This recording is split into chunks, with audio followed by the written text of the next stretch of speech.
Bienvenidos, bienvenidas a este primer episodio de este podcast Kilómetro 301, en donde vamos a recorrer historias de la provincia de Linares, análisis político, análisis económico, análisis de lo que está pasando en nuestro territorio. Y hoy día tenemos a la primera invitada. Ella es escritora, es psicóloga, está estudiando un magíster en escritura narrativa y ya ha publicado 3 libros, ensayos, crónicas de alto impacto.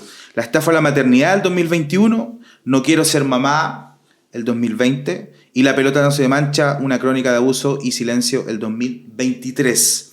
Sus obras desmontan imaginarios sobre maternidades, deseos de no ser madres y abuso sexual masculino, siempre de una perspectiva de género y también desde los derechos humanos. Lisa, bienvenida a este primer capítulo. Muchas gracias por la invitación.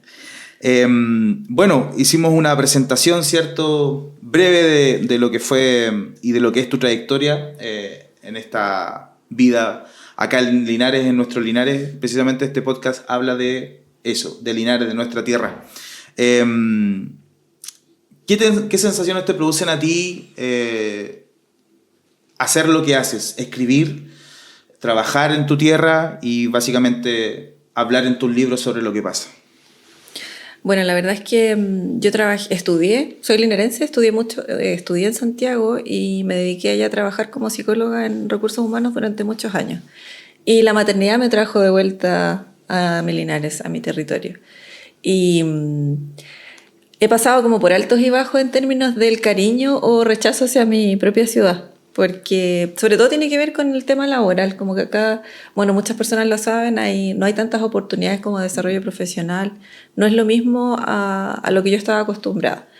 Pero este Linares fue donde nació mi yo escritora, entonces tengo mucho que agradecer en ese sentido porque la maternidad también me impulsó a escribir. Y también la realidad de las mujeres que no quieren ser madres chocaba mucho con esta realidad como sociocultural de nuestro Linares, nuestra región, que es bien así como patriarcal, bien machista, bien conservadora también. Entonces es como una ambivalencia, podría decirlo, como estar aquí, pero también como en esta búsqueda, porque soy una persona como que no me quedo quieta, entonces siempre quiero más y estoy como en eso, estoy como en una etapa de que me gustaría tal vez irme a otra ciudad, a otro país tal vez, pero la maternidad es una decisión que yo tomé y estoy en eso ahora. Entonces voy a estar en este territorio por lo menos hasta que mi hija salga de cuarto medio y Linares se conecta con la escritura porque también el libro que publiqué con una editorial es de una historia de nuestro Linares.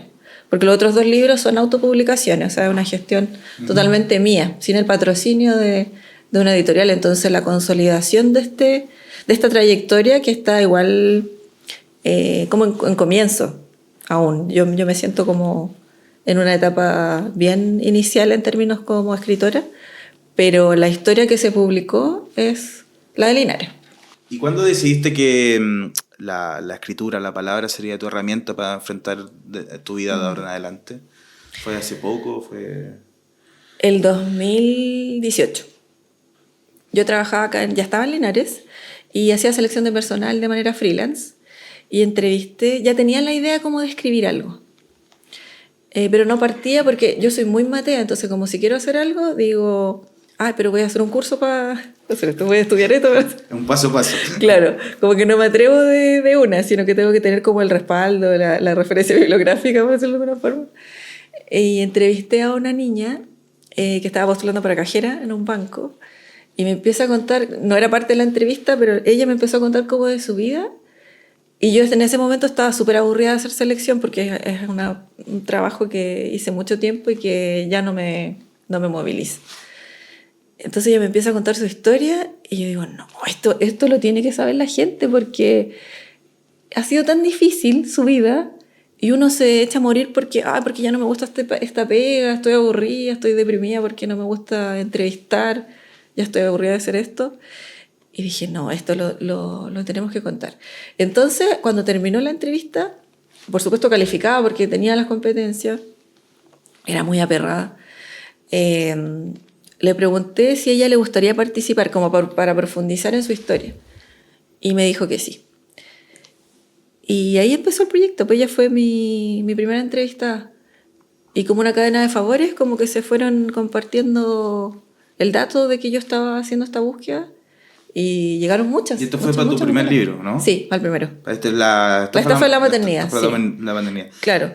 Y dentro de ese círculo de entrevistas o ese camino que fuiste dando, que fueron más de 100 entrevistas, tengo entendido, ¿cierto? Sí.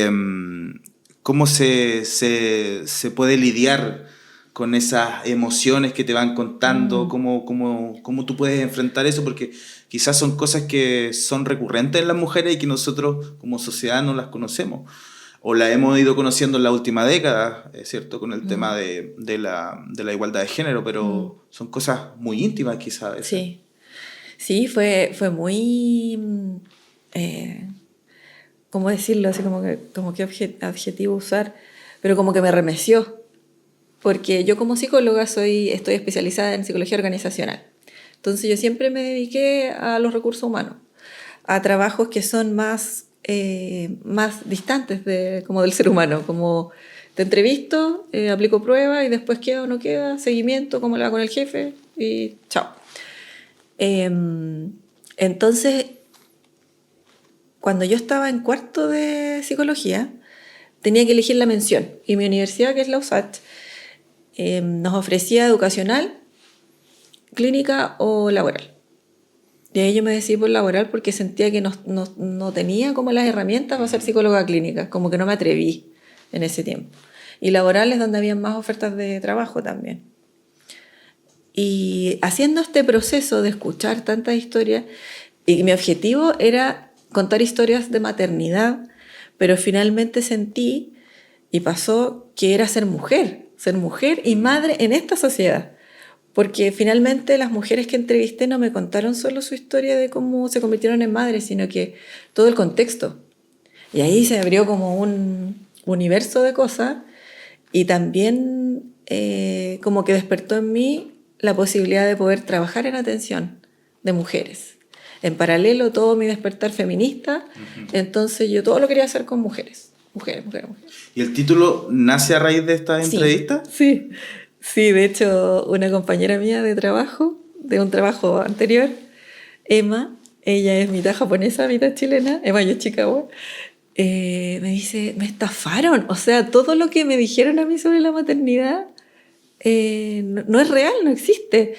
Me decía, yo antes en el trabajo a las 7 estaba libre. Además que cuando decidió ser madre, justo en ese momento su pareja decidió estudiar, entonces ella estaba sola. Y ella tenía puesto expectativas en su pareja, también en su mamá, que no se cumplieron. Entonces me decía, a las 7 yo seguía con esta máquina de ser mamá y trataba de ser la mamá que no grita, la mamá buena, la mamá perfecta.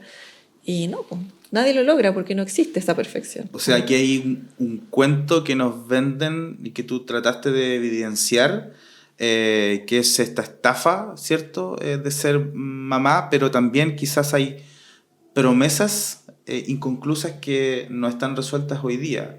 ¿Cómo has visto ese avance desde que escribiste el libro hasta la fecha? Yo creo que hemos avanzado porque gracias a las redes sociales, gracias a que hay muchas personas que ponen en la mesa con este tema que antes, no sé, porque era impensado hablarlo cuando yo era niña o adolescente. Ahora creo que hemos avanzado en poder verbalizar, no en un 100%, pero sí creo que ahora las mujeres podemos decir estoy aburrida, estoy cansada, como que quiero tener más igualdad o más equidad con mi pareja o con mi expareja, el padre de mis hijos, para poder llevar esto, porque también las mujeres ahora estamos insertas en el mundo laboral, la gran mayoría, entonces también queremos desarrollarnos en otras áreas. Y también está que, no sé, pues yo veo la generación de mi mamá, o sea, impensado dejarte tiempo para ti, pues si tú decidiste ser mamá, o sea, ubícate. Y ahora siento que estamos más libres, gracias a los feminismos, gracias a muchas mujeres que están como movilizándose por esto. ¿va en la línea de lo que tú, por ejemplo, visualizabas al escribir el libro que iba a suceder? ¿O No, no lo...? no, nunca me lo imaginé así, porque anteriormente yo le había comprado a mi hija estos libros de historias de mujeres, como cuentos de buenas noches para niñas rebeldes, mujeres chilenas, Sí. y todas las noches le contaba cuentos, entonces yo dije, esto puedo hacer, contar historias de mujeres anónimas, y me lo imaginaba así como hasta en el mismo formato, con ilustraciones, pero no, resultó otra cosa, que tenía que ir con una crítica, tenía que ir con la mirada desde mi lugar, también como psicóloga, investigar también, porque en la medida que iban apareciendo temas que yo nunca pensé que iban a salir, se fue como armando todo este libro que tiene, no me acuerdo los capítulos ahora, pero son muchos, salieron muchos temas. ¿Y cuáles fueron los aprendizajes más importantes que te dejó el haber entrevistado a estas mujeres? Lo más significativo para mí fue darme cuenta que tenía esa habilidad de escuchar y como de trabajar en el aspecto clínico. Eso para mí fue lo más valioso.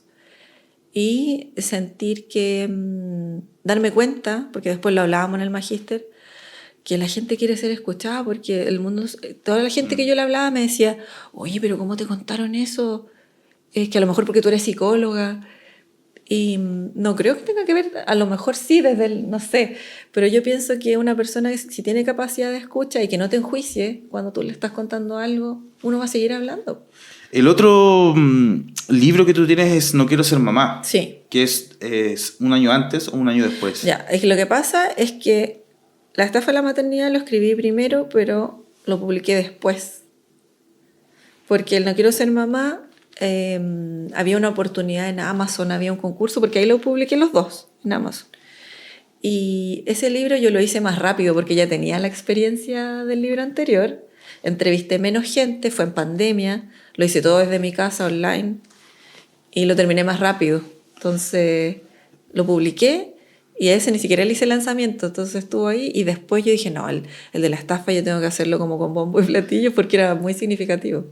Y lo publiqué después, pero es anterior. Es anterior, pero, Sí. pero fue el mismo camino de entrevistar a mujeres, de reunir estos testimonios y después lanzarlo Sí. digitalmente, por así decirlo. Sí, Ya. sí, fue el mismo camino. Ya. Sí. ¿Y de esas sensaciones fue el mismo tema que trabajaste con las mujeres? ¿O hubieron otras cosas que fueron saliendo también Como que yo entre tenía, medio? uno siempre tiende como a tener ciertos prejuicios o ideas de lo que va a ser algo. Si tú te estás proponiendo un proyecto, tú como que esperas determinadas cosas. Pero fue muy bonito, fue muy maravilloso porque me entregaron tantos argumentos que yo ni siquiera me había imaginado, que también fue como, oye, uno tiene como que escuchar primero, pero como que inevitable esa idea previa que uno se hace. Pero fue muy potente, porque dije, uy, qué heavy como no haber pensado en esto. ¿Y cómo fue escribir en pandemia? Cuéntame eso. Ah, ya es que, bueno, Porque además estabas cesante sí, y estábamos en pandemia. Sí. Entonces fue una mezcla así súper bomba. sí. Bueno, yo voy mucho al gimnasio también, entonces lo cerraron y yo estaba desesperada en mi casa y tenía que ocuparme. Entonces agarré todos los libros que tenía pendiente, ahí empecé a leer harto también. Y yo dije, no me puedo quedar así como si ni siquiera tengo trabajo, tengo que ocuparme. Y empecé a publicar en mis redes y llegaron las que tenían que llegar. Y llegaron 48. Y ahí armaste el texto. Sí, con el mismo formato, también a raíz de las mismas historias que me iban contando las mujeres, buscando referencias y también dando como mi mirada. Y después de todos estos testimonios, que son más de 150 mujeres, ¿cómo te plantas hoy día en Linares con esos relatos? Con un Linares muy conservador, muy machista, con una vocación todavía muy de terrateniente, por así decirlo. Sí. ¿Tú crees que siguen existiendo las mismas cotidianidades con respecto a las mujeres? Yo diría que sí, porque mi experiencia, como eran autopublicaciones, yo era la que hacía todo. Es como publicar, imprimir, los mandan de Estados Unidos, tú los recibes, y tú tienes que moverte para hacer la venta. Entonces me pasó que mi público no estaba en Linares. Exacto. Entonces yo tenía que hacer envíos siempre. Fue una experiencia súper bonita porque me acuerdo que yo hacía los sobres, todo, sacaba fotos y decía, este libro se va para Santiago, este se va para La Serena. Y las oportunidades que tuve de participar en ferias en Linares, algunas experiencias no fueron muy satisfactorias. ¿Tuviste rechazo? Sí, sí, así como... Y me acuerdo perfecto de una que se hizo en... Fue la última, yo dije, nunca más voy a estar en una feria. Y dije, no, este no es mi público. Porque además estaba mal organizada, porque, por ejemplo, estábamos con otra escritora de Linares y al lado estaban vendiendo poleras, así como... Entonces decían, no, pues esto no es como un Claro. evento cultural, esto es cualquier cosa. Claro, una feria X. Claro. Y me acuerdo que una señora vio el... Es que además los títulos que les puse son bien power, po, como, Pa allá pero iba. igual para Sí. generar como, oye, ¿de qué es esto? Y pasó un matrimonio, o sea, asumo que era un matrimonio. Y la señora me dice, no sé cómo llegó a saber que yo ya tenía una hija. Entonces me mira y me dice, claro, para ti es fácil. Si tú ya tuviste. Y el caballero como que tiene que haber cachado que yo me sentí como incómoda y le decía, oye, pero ¿vamos a ayudar o no a la señorita con su libro? ¿La vamos a comprar o no? Y ella estaba muy, muy, muy molesta, así como... Y después yo conversaba con mi compañera al lado, me decía, yo creo que ella probablemente no puede tener hijos. Esa fue nuestra conclusión, pero fue súper incómodo. ¿Y eso te pasó más de una vez? Con respecto al rechazo de tus libros, por ejemplo, o a Una vez los títulos, o en redes sociales, quizás. pensé que iba a tener más hate en redes sociales, pero no fue tanto. Solo recuerdo ese momento de la feria o me decían, ¿pero por qué? ¿Por qué así? Si es lo más bonito y no sé qué. Hay que leerlo, hay que escuchar a las mujeres. Y también me acuerdo de algo que me dijo una persona. eh, no, que eso no creo que sea así. Es que justo las que tú entrevistaste, con ellas es así. Y yo decía, oye, pero son las de 100, ¿no? O sea, es como, no, como que justo las que estaban mal, las débiles, las que sufrieron, justo ellas querían hablar contigo. Y en el momento de crear, de ponerte a escribir, o de diseñar una estrategia para escribir un libro, me imagino que todo tiene que ser metódico, ¿cierto? Tiene que haber un proceso de investigación, un proceso de análisis de los datos y después te pones a escribir. Pero en el proceso creativo, te fuiste dando cuenta que estas realidades eran distintas. ¿Pero te encontraste realidades opuestas a las que tú esperabas? Por ejemplo, gente que sí quería ser mamá. En el segundo libro, no. Estamos hablando del segundo, ¿cierto? Sí, sí. No, estaban todas súper, súper, súper seguras de no querer. Pero hay un par que igual lo fue, que después me enteré Ya. con las redes sociales. Entonces fue como algo de haber pasado en su vida, no tengo el detalle, pero claro, uno también como persona va evolucionando, tiene determinados momentos, te van pasando cosas, entonces también son decisiones que se pueden transformar en el camino, no sé, pues es como cambiarse de carrera también. O decir, no me quiero dedicar más a esto, voy a hacer esta otra cosa. Claro, nada está escrito en piedra, entonces claro, todo puede ir cambiando. Sí, pues en ese momento todas no querían, pero me he encontrado con un par de ese grupo que sí lo es ahora. Tu último libro, que es La pelota no se mancha, del 2023, tú cuentas una serie de relatos que vivieron un grupo de jóvenes acá en la comuna de Linares.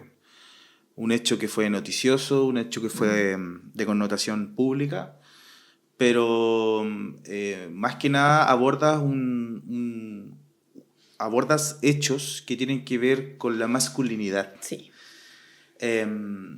¿Cómo pudiste o cómo abordaste el hecho de que estabas hablando del otro cuando tú en tus otros libros hablabas desde lo femenino? Más allá, después vamos a entrar en lo que es los hechos como tal, pero ¿cómo lo pudiste abordar? ¿Cómo te pudiste dar vuelta o trasladar para verlo desde la otra óptica? Fue súper significativo porque, como les conté antes, yo estaba como con las mujeres, así como que todo con mujeres, escribir sobre mujeres, compartir con mujeres. Y yo estaba no me acuerdo si estaba en el primero o el segundo año de magíster, pero yo estaba escribiendo otro tema. Estaba escribiendo sobre las niñas rurales, porque quería escribir algo que tuviera que ver con Linares. Y estaba a punto de entrar a clases porque era semipresencial, era un sábado, y la noticia me llegó a un grupo de WhatsApp. Y yo no sabía. Entonces lo veo y estaban las fotos de 4 de ellos. Era la noticia de la tercera. Sí. Y yo decía, no lo puedo creer, no lo puedo creer, no lo puedo creer. Fue tan impactante para mí, no los conocía tampoco. Y yo dije, no puede ser. Y me quedo dando vuelta mucho rato en la idea de poder contarlo, porque yo decía, esta noticia va a pasar. A todo el mundo se la va a olvidar. Más encima, el tipo se suicidó, entonces... Ya, y me quedé dando vuelta harto rato con la idea de escribirlo hasta que hablé con Marco. Marco Busto. Marco Busto. Y por Instagram. Y le propuse esta idea y súper nerviosa porque también así como un tema súper delicado. Evidente. Como quiero hacer esto, pero no sé si te incomoda. Estoy haciendo un magíster y mi tesis de magíster es un libro, entonces yo creo que este tema podría ser. Y él me dijo que sí. Y fue muy bueno porque él también fue consiguiendo otras personas que quisieran participar. Y fue como un camino porque yo decía, ¿cómo me impacta tanto? Y era porque son hombres. Eso hizo mucho ruido en mí, porque las noticias de violación y abuso de mujeres como, otra vez. Recurrente. Pero el punto es que no es que sean menos recurrentes, sino que los hombres cuentan menos o nunca. Claro. Entonces yo dije, no, esto se tiene que saber, esto tiene que tener algo más, no puede quedar solo en la noticia en el olvido. Y ahí empezó todo este proceso, y a la medida que lo fui entrevistando, también fui tomando como más partido también por la sociedad en el fondo, no solo como esta bandera de luchar por las mujeres, sino que también poder trabajar para que todos y todas podamos tener la misma oportunidad, los mismos deberes, los mismos derechos, y que los niños, los varones, puedan llorar, puedan expresarse cuando son pequeños, puedan no reprimirse, porque no es casualidad que la mayoría de los suicidios son de hombres. Tiene que ver con la crianza, con las pautas de crianza, con cómo educamos también en los colegios. Entonces fue como no sé, pero fue un proceso bien doloroso, pero que era necesario. Entonces como que yo seguía. Y esta perspectiva mía también se fue cambiando. Entonces yo lo noto también en mis comportamientos, no sé, pues como de... Por ejemplo, yo ya no voy a marcha, como que siento que ya no es necesario, como que mi activismo está en otro lado. Claro. ¿Y te cambió la visión de la masculinidad después de la entrevista que tuviste con las personas? Sí, totalmente, porque también todos estos comportamientos que uno ve en el día a día, en el trabajo, en la casa, con la familia, no es casual. Entonces uno empieza como a entender también, porque claro, uno empatiza más con, por lo menos yo desde mi lugar, más con las mujeres por la realidad que habitamos.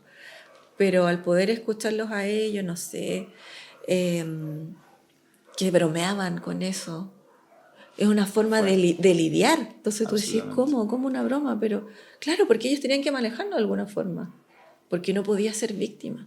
Si eres hombre no puedes ser víctima, o sea, no, eso no le pasa a los hombres, te tienes que defender. Entonces fue súper potente. Y ahí también tú pudiste ver quizás episodios que en un Linares machista, en un Linares conservador, no se ven, simplemente no se pueden visibilizar por parte de un hombre. Sí. Esto se fue multiplicando, tuvo réplicas, ¿cierto? A nivel nacional, en la prensa, después tú sacas el libro. ¿Cómo recibiste la crítica del libro? Hasta el momento siento que ha estado como débil, como que yo tenía muchas expectativas en que esto iba a ser como un boom, como que iba a tener más posicionamiento, que se iban a vender más, y no ha sido como yo esperaba. La verdad es que yo esperaba más movimiento, que hubiese, no sé, por ejemplo, yo esperaba que hubiese más prensa, porque eso le iba a dar más visibilidad a la historia y que llegara más lejos. Pero no he perdido las esperanzas. Pero, ¿y cómo lo haces? Entendiendo desde que hoy día la historia se vuelve a repetir, pero con niñas, ¿cierto? Claro. Y con un profesor y con un deporte también.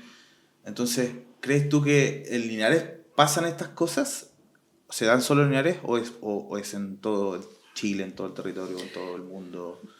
A mí me llama la atención, de verdad. Es como la historia se vuelve a repetir, es deporte, son Sí. niños, y da la casualidad que son familiares de uno también de los chicos. Sí.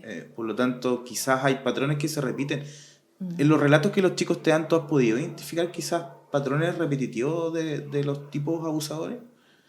Sí, o sea, en parte.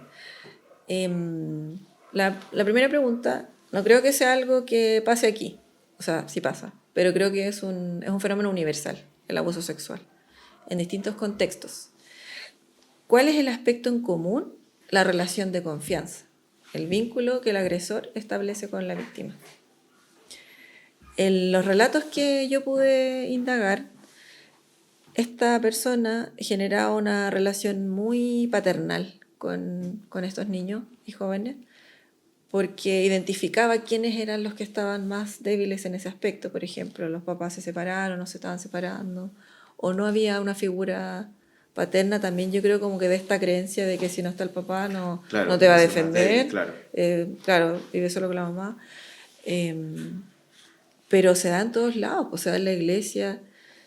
Yo creo que lo común es el vínculo, porque por ejemplo los curas, o sea, está lleno de Claro. historias. Y también tiene que ver con eso, y con el poder también. El poder que los agresores tienen, también porque se comportan de una determinada forma, son personas súper correctas. Tú ves las noticias y tú dices, no, no puede ser. No puede ser porque él es un santo casi, es súper bueno, es respetuoso, ayuda a la gente. Es como Eso es como, una... eso yo podría decir que es como común, pero ahí, y tampoco no sé, pues a veces yo antes desde mi ignorancia decía, oye, pero ¿cómo lo contrataron? ¿Cómo no se dieron cuenta en la evaluación psicolaboral? Y no, pues no lo puedes identificar. Lo que podrías identificar, donde hay que poner ojo en el control de impulsos. Pero aún así, yo no podría descartar a una persona y decir, no, es que, o sea, no podría mi conclusión decir es un potencial pederasta. Y además que no existe como un tratamiento o no existen personas que, por lo menos lo que he leído, que digan, hoy siento atracción hacia niños y niñas, me tengo que tratar. No se da eso. Tuviste no fuiste tú, pero alguien tuvo la oportunidad de entregar este ejemplar al presidente de la República Sí. cuando vino a Linares. ¿Cuál fue tu reacción? ¿Cómo lo tomaste? Es que yo sabía que iba a pasar. ¿Por qué? Cuéntame un De hecho, poquito. yo tenía la intención de yo misma entregar un ejemplar. Ese día había la inauguración de unas viviendas. Sí, acá en Linares, sí. Sí. Después tenía una reunión en la En gobernación. la gobernación. Sí. Y yo andaba con una copia y yo iba a ir y Marco me dice, no, sí, yo lo veo.